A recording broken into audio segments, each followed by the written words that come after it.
This is the CloudSec 12-step, and what we're going to be covering today is I'm going to go over a brief overview of cloud. I don't necessarily know what your backgrounds are with cloud, who has implementations in the cloud, who's done prototyping in the cloud, or who is totally new. So I want to cover some of the overview stuff for what cloud computing is, go through the 12 steps, and then make some recommendations. So just a quick show of hands, how many of you in the room actually are in the cloud either personally or your company? And is that software as a service kind of thing? One hand, okay. So how many of you have a credit card? Pretty much everybody? Yeah. So everybody in here who has a credit card could be on the cloud right freaking now. It's gotten to be that easy. And we actually got started doing cloud research. I've been in computers since 1987. I started coding professionally. I've been an analyst with Securosis now for about 3 years. But before that, I was a CTO or VP of engineering at several different startups. Some doing security products, some doing financial products in a secure fashion. So that's really my background.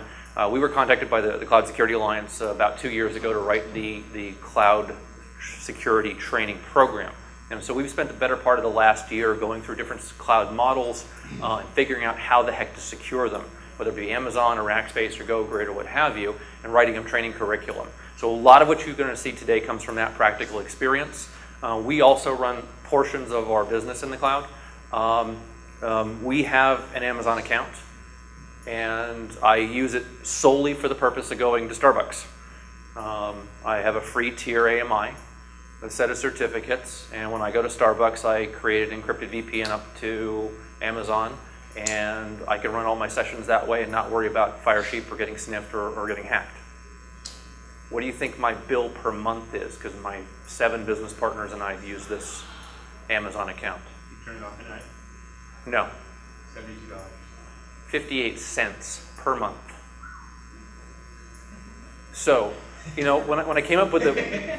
No, seriously, it's 58 cents a month, and that's just simply because of some of the network bandwidth. And it dawned on me when I was putting together the slide deck, and then the reason why I called it, you know, the CloudSec 12-step is that you got to realize that you are powerless to stop your company from going to the cloud. You will be going there.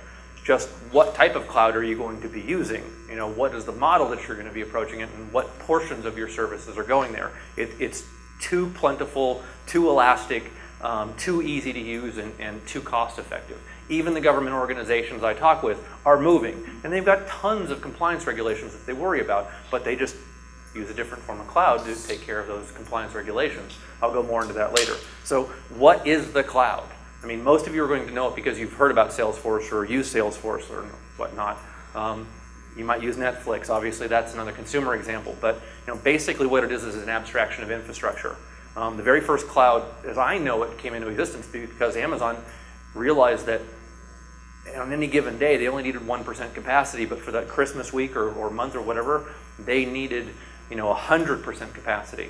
And so for the rest of the year, it was all wasted, so that the entire model was to abstract the infrastructure and abstract the resources and resell that to other people who could take advantage of it.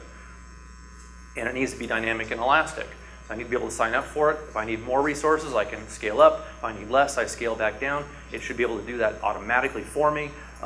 Resource democratization. I'm not going to have an admin go out there and take a couple of servers and put it in a rack and reconfigure them for you. No, it's got to be elastic. It's got to be dynamic in that way that they can come in, sign up for it, get the resources that they need. It's a pay-as-you-go model. You use resources, you pay for them. You shut those resources down, you don't pay for them.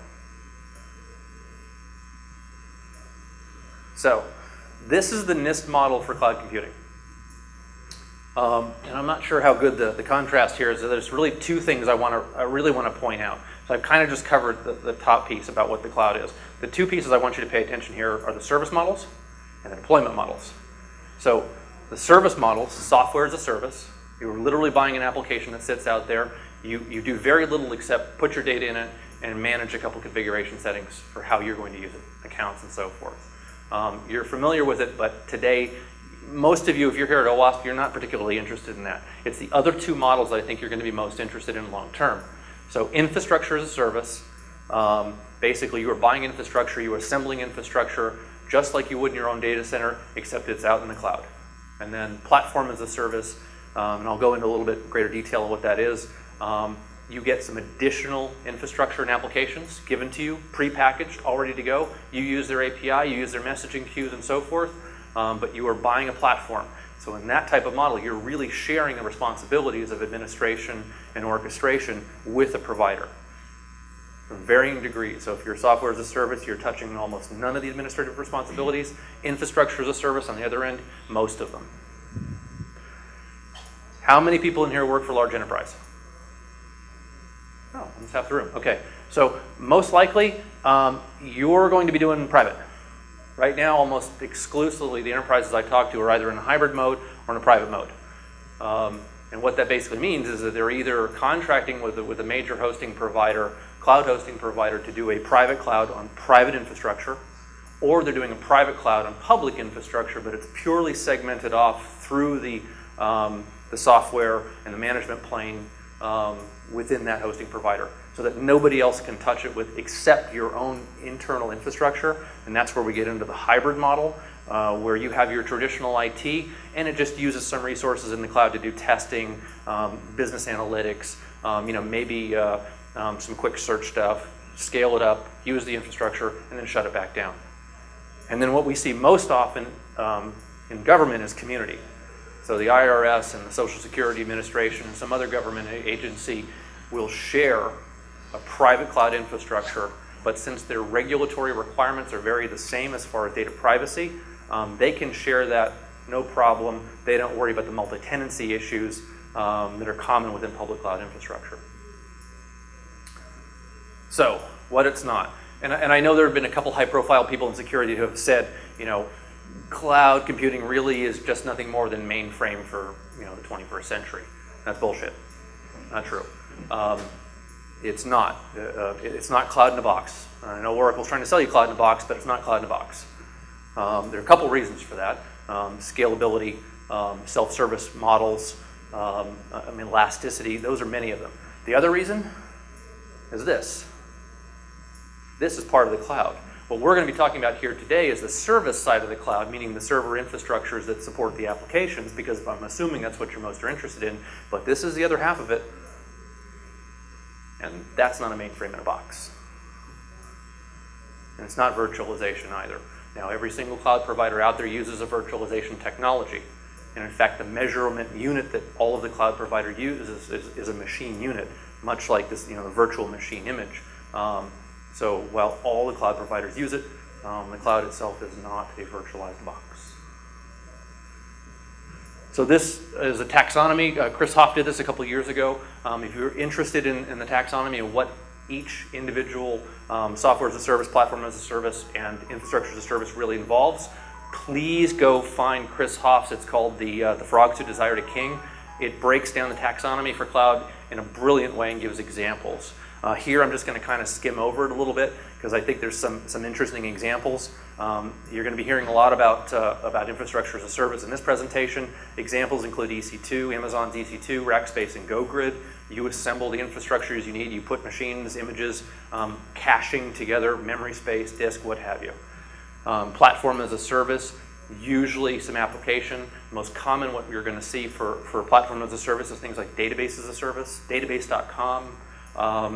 SQL Azure really should be considered platform as a service because it's operating system, it's database, it's application, APIs, messaging queues, and that sort of thing. Things, the infrastructure that you need to build an application on top of. And then finally, software as a service. I doubt anybody here is going to be programming for this. So what are the security implications? Variable control. You don't necessarily control the infrastructure, either in infrastructure as a service or definitely not in platform as a service. Variable visibility. I'll give some examples of this in a minute. Variable resource availability and variable simplicity. All right, so you can't test in the same way. Why not? Amazon's not going to let you pen test their site. Not going to happen. Rackspace is not going to share log files and application logs with you because it's a multi-tenant environment. There is no span port to plug your IDS into. So this is a virtualized network. Some of it may run over a piece of physical hardware. Some of it may just be memory cache transfers.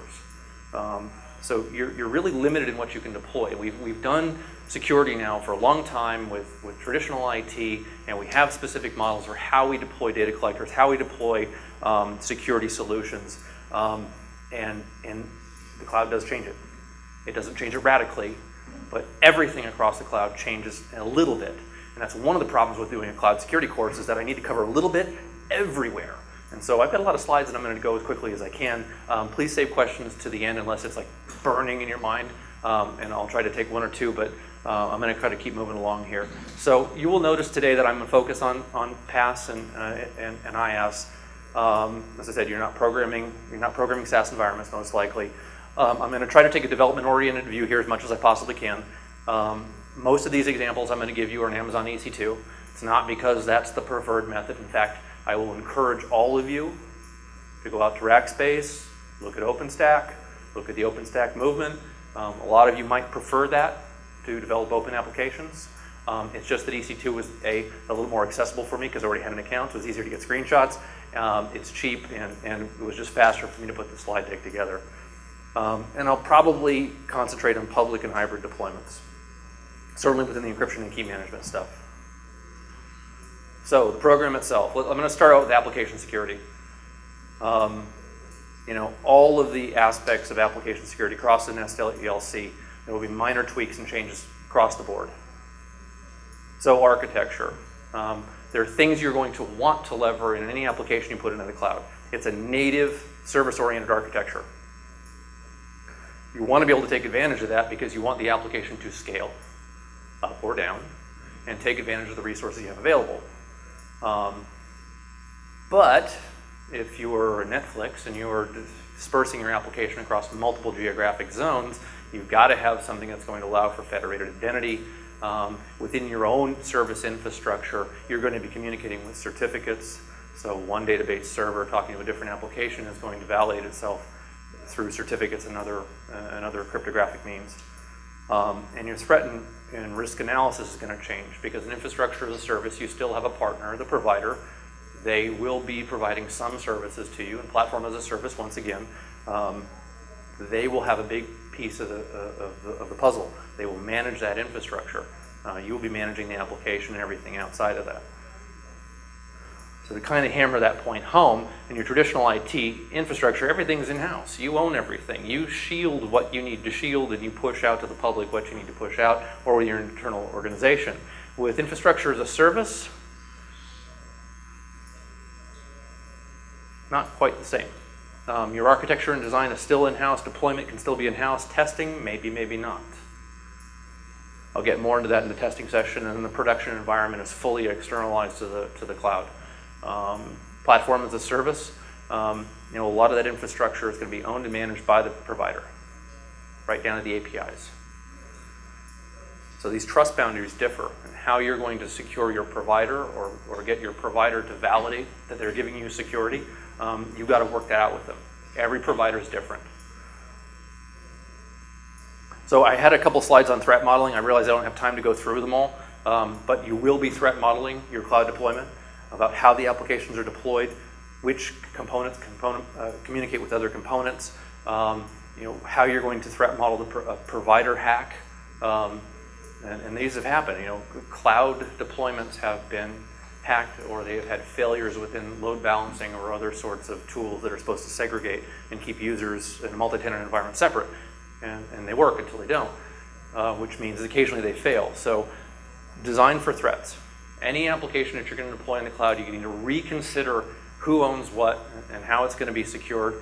And this is just a basic breakdown of the things you want to consider for different types of threat. So for example, the spoofing attacks, authentication, for elevation privilege authorization, and I'll dig into a little deeper in that in a couple slides. So I'd already mentioned what you can test. You need to consider that. You can't really fuzz test on a live environment that's in the cloud. It's not feasible.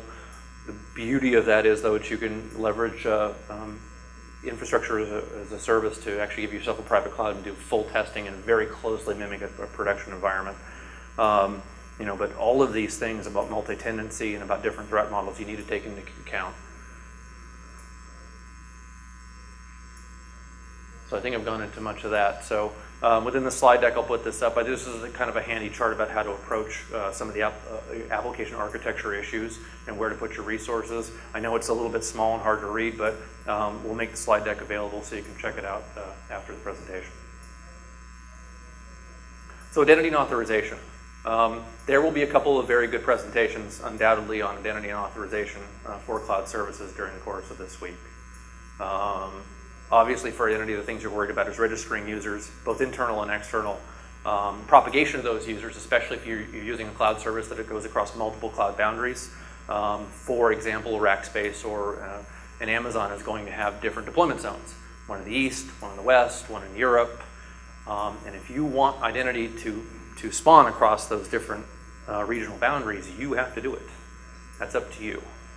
Some of your platform as a service providers will take care of that for you automatically on the back end. User management, deprovisioning users as necessary, and auditing the activity of creation of accounts and so forth.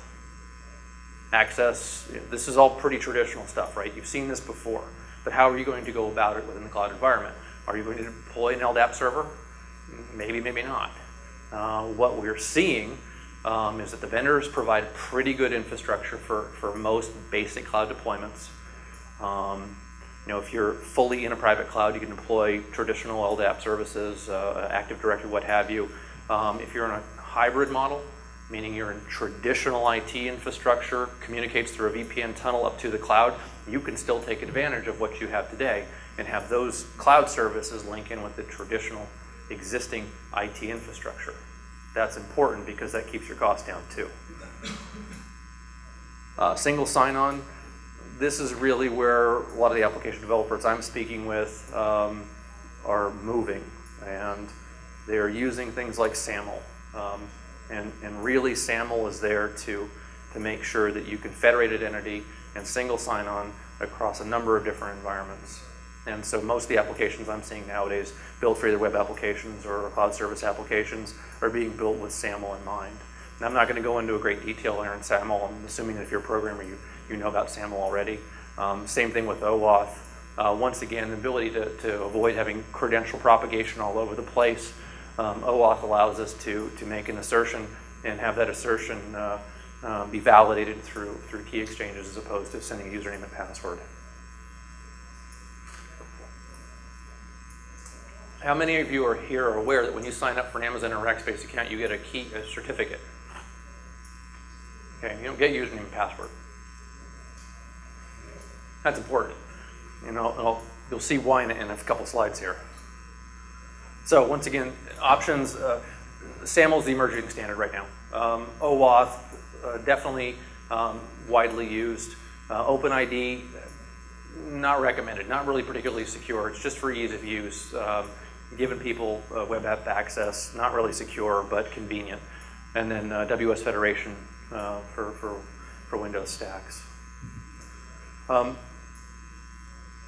One of the things that you might notice if you set up accounts on many of the providers is that, there's probably a bias in my slide deck here, you're going to see a lot more Linux in your Windows on any of the slides.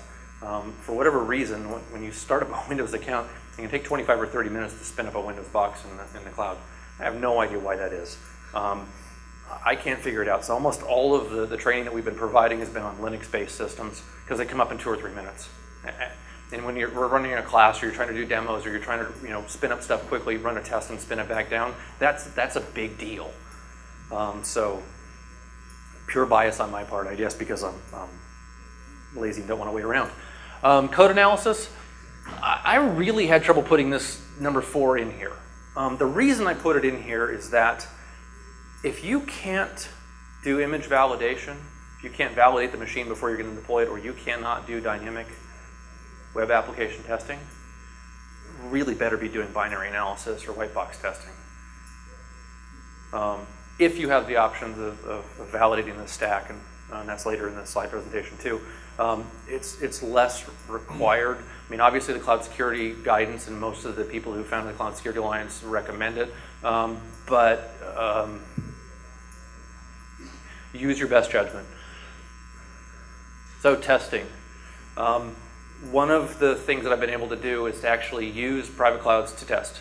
completely mimic an internal testing infrastructure, spin it up very quickly, run my test, pull the results down, shut the whole infrastructure down. I don't have to buy, I don't have to provision. All I got to do is set it up and run it. And since it's your own private cloud, you don't have to worry about others actually getting access to it. So I strongly advise, if you're going to do testing of web applications, do it in a private cloud. You can set it up on Amazon in public infrastructure, or you can retain, if you're in a larger company, you've got data security issues, you can contract with one of the larger providers and they will segment off an area for you, and you can do a private cloud on private infrastructure.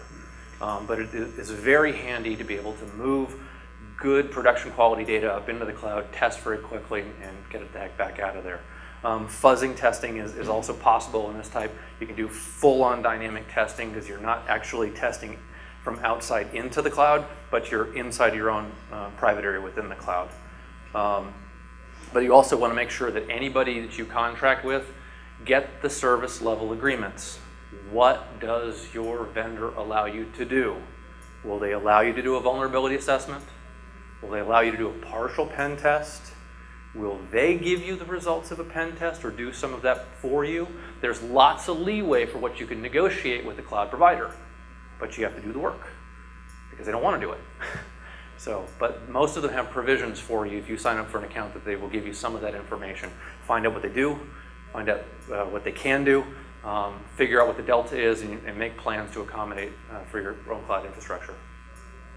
And I threw this in kind of as an example because some of the cloud providers allow you to do vulnerability assessment, but that's about the extent of it. They're not going to let you do fuzzing and a lot of other types of stress testing.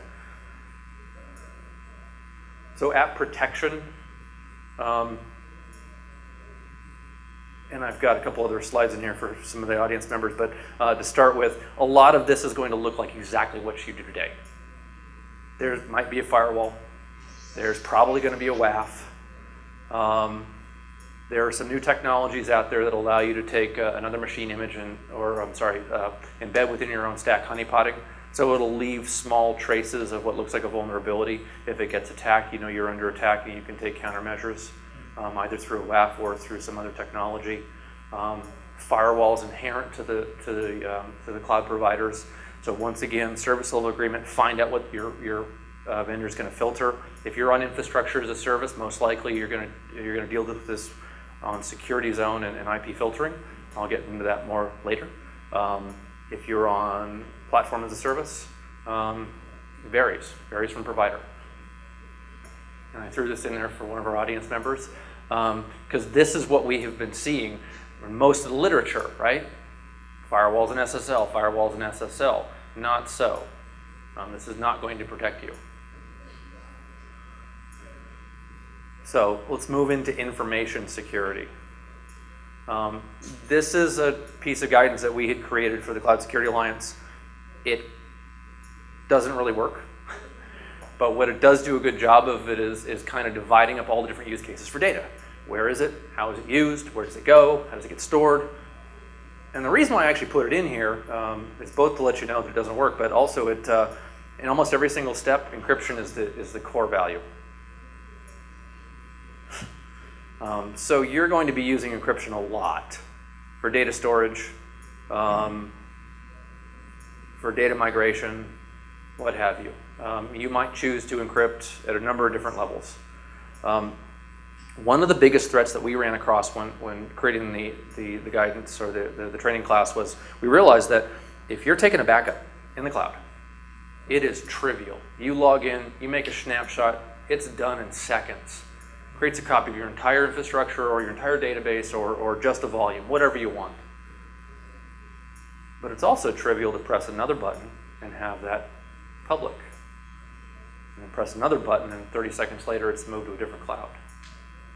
You could quite literally, if you have a compromise, lose your entire infrastructure in a matter of seconds in a scalable, high-performance, elastic way.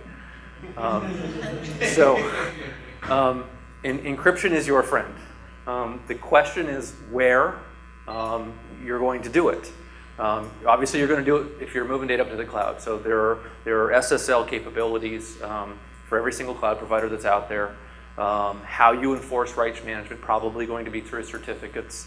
The data that you leave there can be stored in a number of different ways. The two ways we see most commonly, like a TrueCrypt volume encryption, or transparent encryptions like a Vormetric on the file system side, or like a built into some of the databases like IBM and Oracle on the database side.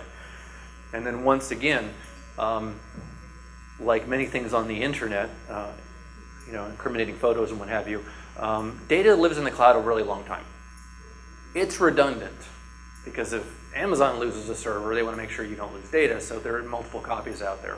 And they do a great job of shredding old disks and so forth, but just to be sure, a lot of the people we're talking to in enterprises are looking at crypto shredding as opposed to data, eradicating data through scrubbing disks. So they simply, at some point in time, will throw away the keys on older data.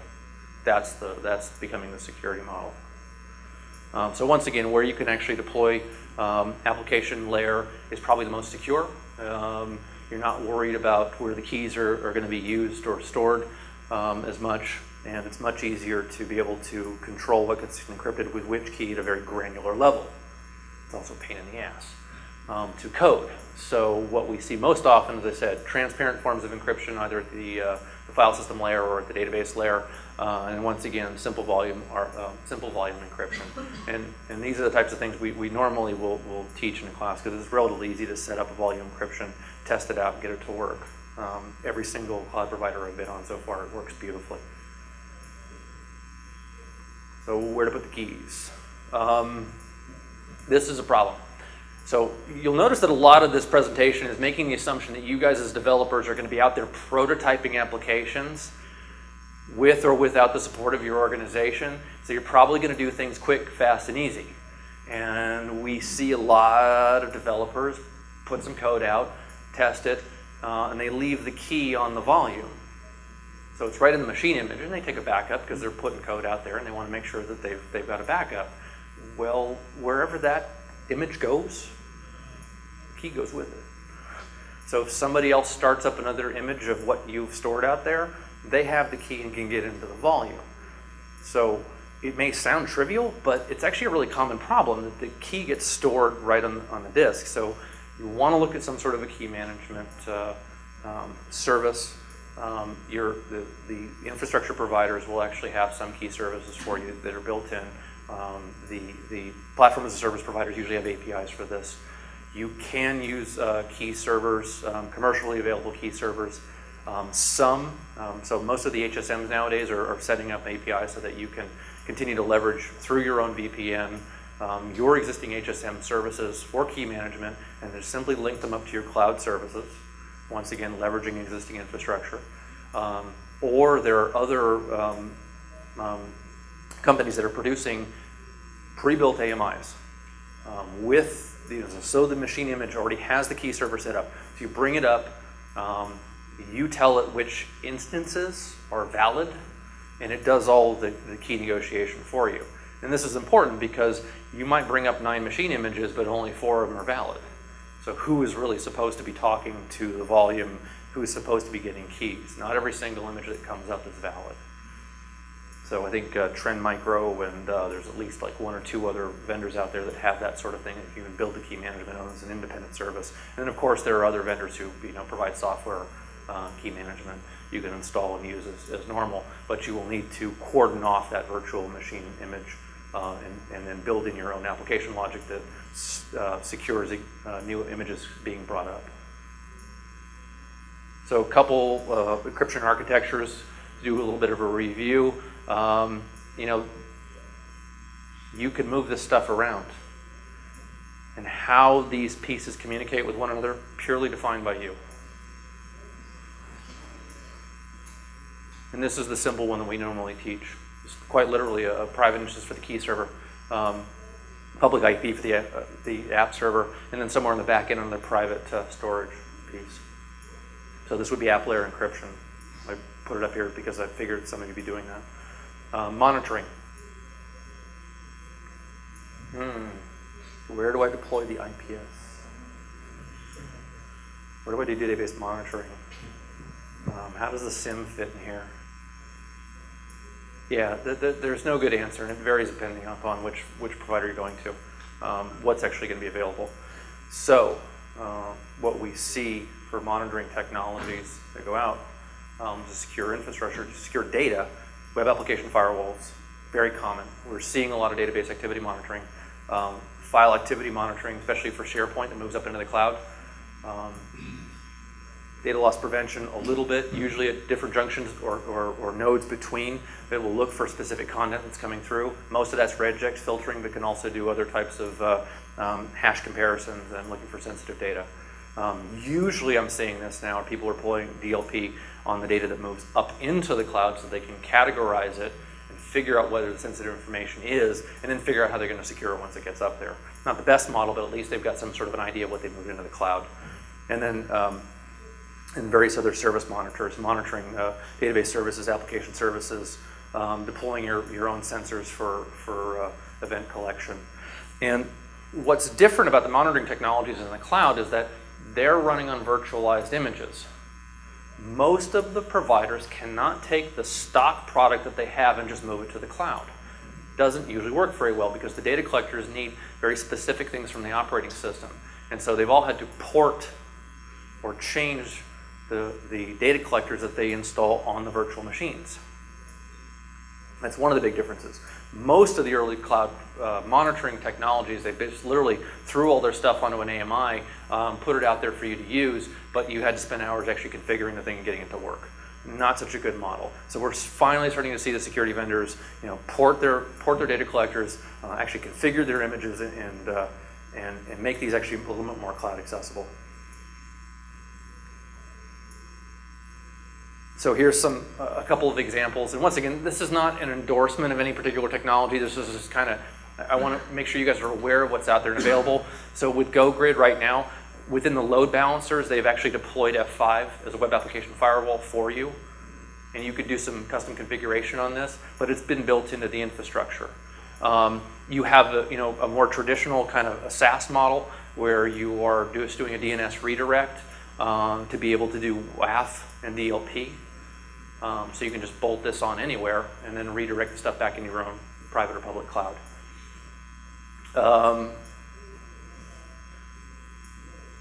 Pretty much for infrastructure as a service, an agent-based deployment for database security and database activity monitoring. And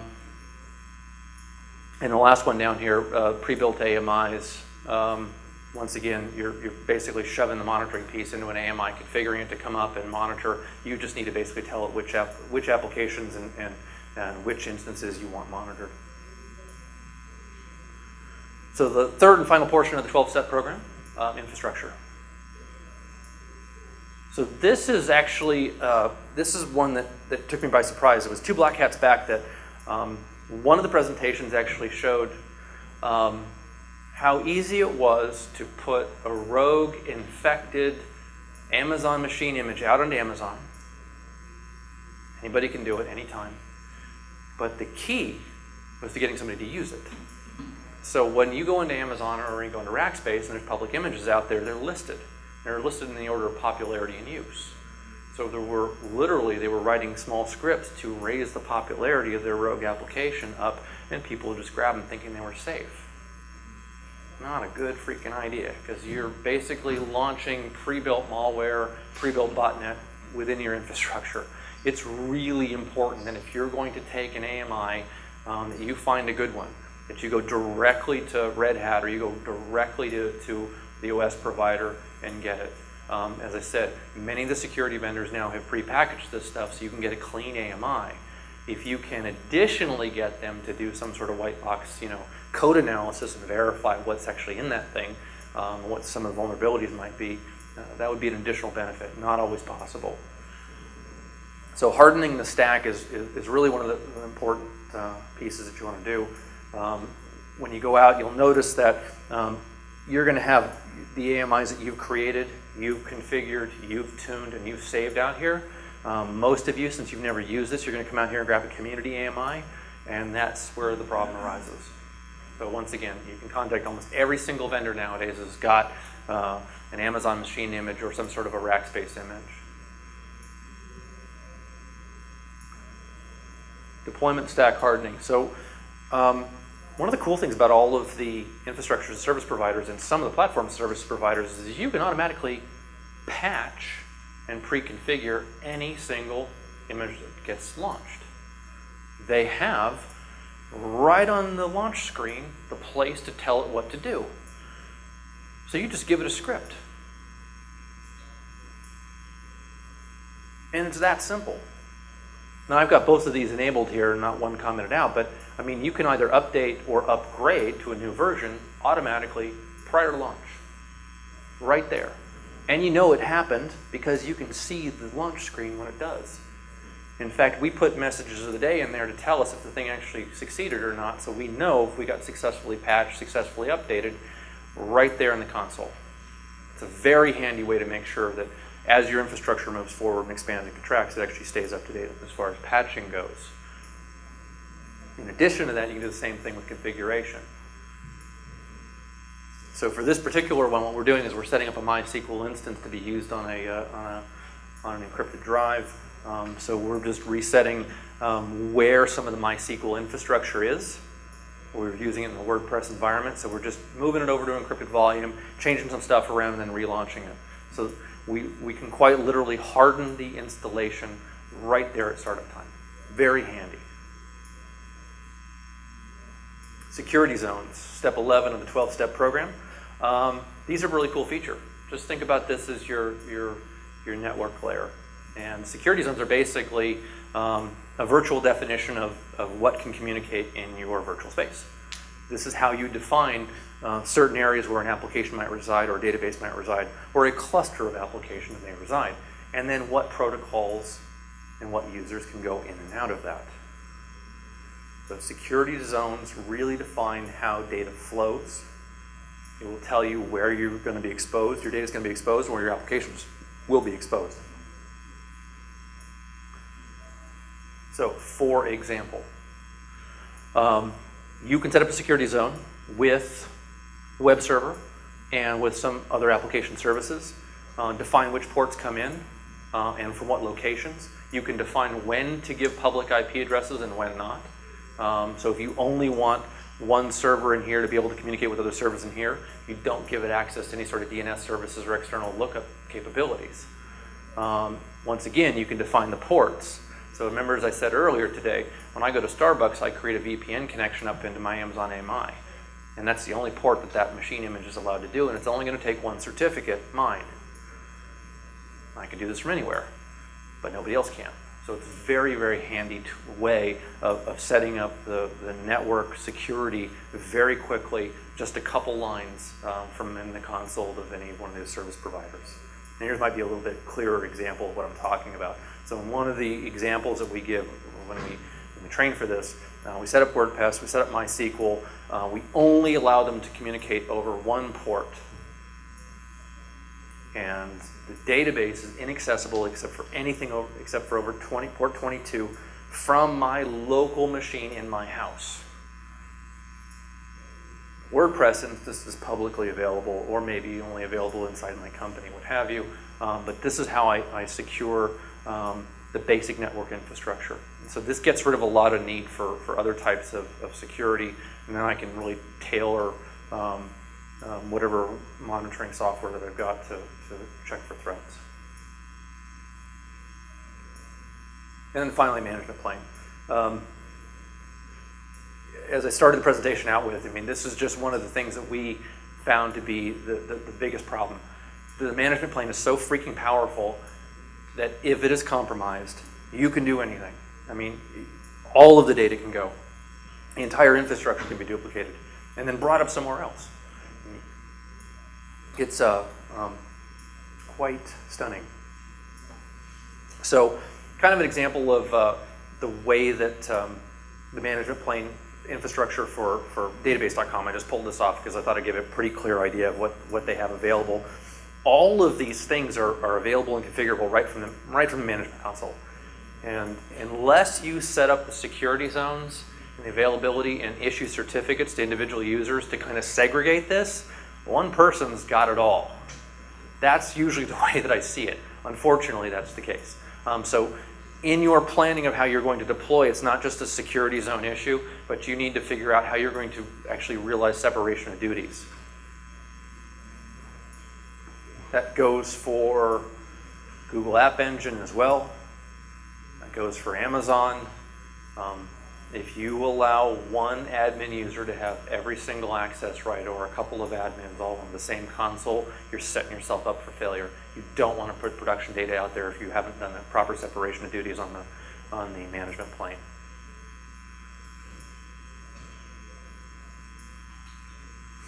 So that's basically the 12 steps. I just wanted to throw a few more things out there, cost considerations. You can design your application to scale without having all the hardware available. It is naturally a service-oriented architecture. Consider that when you are building that resources are not an issue. They're not a problem. But shut down what you don't use. As I said, we're 58 cents a month for our little basic account that we use. And as long as we don't leave volume sitting up and running, as long as we don't leave other servers sitting up and running test servers, then we get like a $17, $18, $20 bill. So shut down what you don't use, build elasticity into your configuration scripts so that your application can grow and shrink as needed and you don't get overcharged. But go out and use it. I mean, it's really actually quite fascinating. It's kind of fun to do. Some of the OpenStack stuff's really interesting. And so go give it a try. Go spin up a drive and encrypt it and see what the certificates look like and see how you might manage the certificates. And shut it down. You get a bill for $1. You learned about the cloud. That's it.